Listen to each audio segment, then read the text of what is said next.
Bismillahirrahmanirrahim.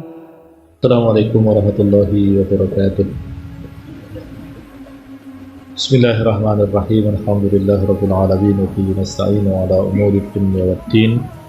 Wassalatu wassalamu ala asyrafil anbiya'i wal mursalin Muhammadin wa ala alihi wa sahbihi ajma'in. Amma ba'du. Rabbana zidna ilma warzuqna fahma Allahumma anfa'na bima 'allamtana wa 'allimna ma yanfa'una wa na'udzubika min ilmin la yanfa'. Allahumma taqabbal minna innaka antas samiul alim wa tub 'alaina innaka antal ghafurur rahim. Allahumma irfa' 'annal waba wal bala wal ghala ya rahman ya rahim. Allahumma barik lana fi Rajab wa Sya'ban wa ballighna Ramadan.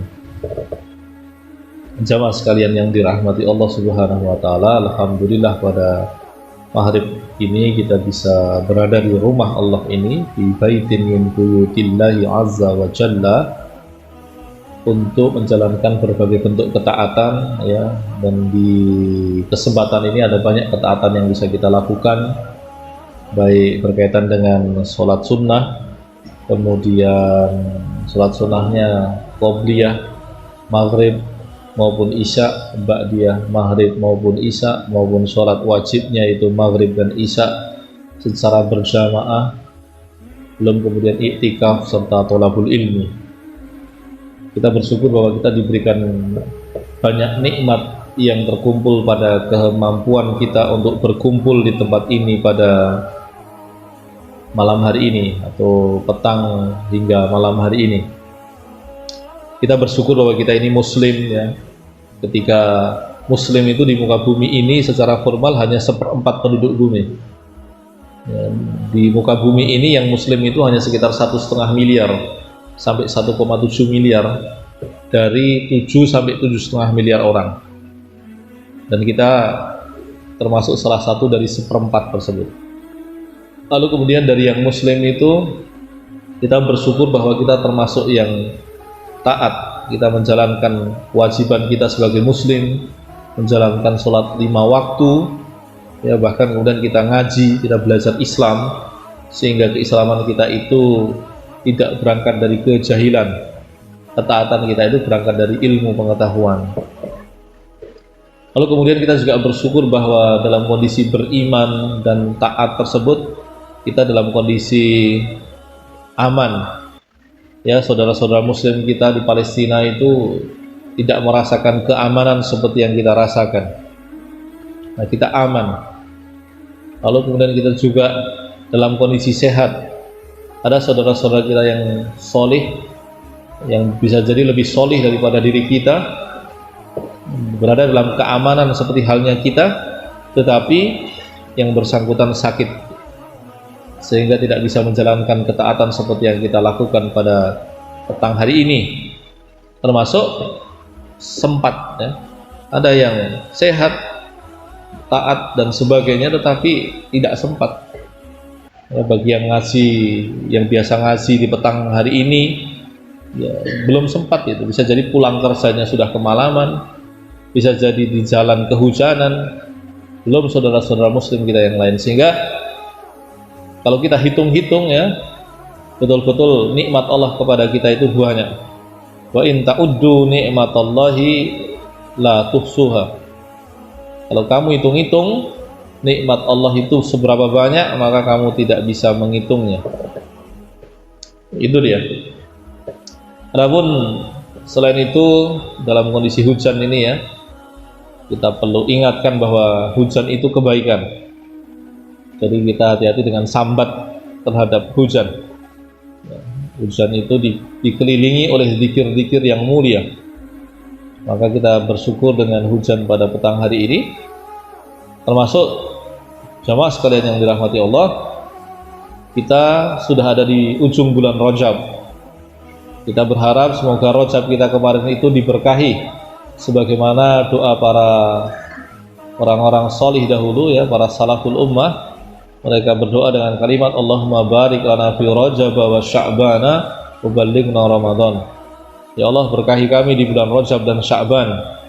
Semoga Rajab yang kita jalani kemarin ini diberkahi, artinya dipenuhi dengan ketaatan dan kebaikan.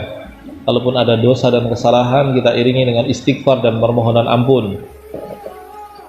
Dan kemudian dalam waktu 1 atau 2 malam ini kita sudah memasuki bulan Sya'ban. Ya, kalau tidak malam hari ini atau maghrib ini, maka besok maghrib kita sudah memasuki bulan Sya'ban. Sya'ban itu termasuk bulan persiapan terakhir sebelum masuk Ramadan. Ya, Sya'ban itu persiapan terakhir. Nah, Sya'ban itu kalau orang-orang salih dahulu menyebutnya sebagai Syahrul Qurra. Kalau Ramadan itu Syahrul Quran, maka Sya'ban itu Syahrul Qurra. Ramadan adalah bulannya Quran, kalau Sya'ban itu bulannya para pembaca Al-Quran. Kenapa demikian? Kenapa julukan itu muncul? Ya, karena orang-orang soleh terdahulu begitu masuk bulan Sya'ban mereka akan memperbanyak Al-Quran, memperbanyak bacaan Al-Quran. Kalau biasanya itu sudah membaca, maka ini lebih banyak. Nanti Ramadan lebih banyak lagi. Kalau kemudian biasanya bolong-bolong, sering lupa, maka bulan ini atau bulan Sya'ban 1-2 hari ini yang akan datang 1-2 hari ini kita mulai intenskan kembali, dan nanti di bulan Ramadan lebih banyak lagi interaksi kita dengan Al-Quran. Ada orang soleh yang ketika masuk bulan Sya'ban dia menutup tokonya hingga kemudian membuat temannya heran, dan temannya bertanya, "Kamu kenapa menutup tokomu?" Dia mengatakan bahwa saya memperbanyak bacaan Al-Quran. Saya ingin masuk Ramadan dalam kondisi telah memperbaiki diri. Ingin masuk Ramadan dalam kondisi telah memperbaiki diri, dan salah satu cara memperbaiki diri adalah dengan memperbanyak bacaan Al-Quran. Ini berbeda dengan kebanyakan awam yang menjadikan Ramadan sebagai momen perbaikan diri. Itu tentu sesuatu yang tidak salah, itu sesuatu yang baik saja. Tapi bagi kita yang sudah ngaji lebih jauh, kita tahu bahwa perbaikan diri itu dimulai dari Sya'ban. Ya, kalau persiapan Ramadannya sejak Rajab dan perbaikan dirinya sejak Sya'ban. Nah, selain memperbanyak bacaan Al-Quran, ya di bulan Sya'ban ini atau di bulan Sya'ban yang akan datang 1-2 malam ini, maka apa yang dilakukan ya, yaitu adalah memperbanyak puasa sunnah. Memperbanyak puasa sunnah, meskipun dalil-dalilnya itu cukup banyak yang seperti berselisih begitu ya. Ada hadis yang menyebutkan bahwa Nabi itu berpuasa full di bulan Sya'ban. Tapi ini terbantahkan oleh hadis yang mengatakan bahwa Nabi melarang berpuasa di ujung bulan Sya'ban agar tidak mendahului Ramadan dengan berpuasa sehari atau 2 hari. Lalu kemudian ada hadis yang lainnya lagi yang mengatakan bahwa Nabi melarang berpuasa di separuh akhir bulan Sya'ban. Nah, maka kemudian berangkat dari hadis yang bermacam-macam itu, di antara yang jelas larangannya adalah tentang mendahului Ramadan dengan berpuasa sehari atau 2 hari. Sehingga kalau kita menggunakan hitungan yang paling mudah, maka sampai tanggal 30 Maret besok, ya kita sudah masuk bulan Maret ini kan, kita sudah tanggal 2 malam 3 ya, sampai tanggal 30 itu kita bisa berpuasa sunnah ya. Yang mau Senin Kamis silahkan Senin Kamis, yang mau Daud silahkan Daud, yang mau puasa apapun silahkan puasa sunnah ya. Nah, tapi kalau ragu, puasa sunnah itu dilakukan sampai tengah bulan saja ya, kurang lebih tanggal 15. Nah, jadi selama Sya'ban ini mau berpuasa sehari, 2 hari, 3 hari atau berapapun silahkan dilakukan. Adapun hadis tentang nisfu Sya'ban ya, itu adalah sesuatu yang hadis yang dikenal begitu, tetapi amaliyah khusus yang bernama nisfu Sya'ban itu sesuatu yang diperselisihkan. Ya, banyak yang menolak amaliyah yang disebut sebagai nisfu Sya'ban. Tapi terlepas dari itu, yang pasti bahwa kita sejak bulan Rajab yang kita sekarang ini ada di ujungnya ini, itu sudah seharusnya bersiap-siap untuk memasuki bulan Ramadan.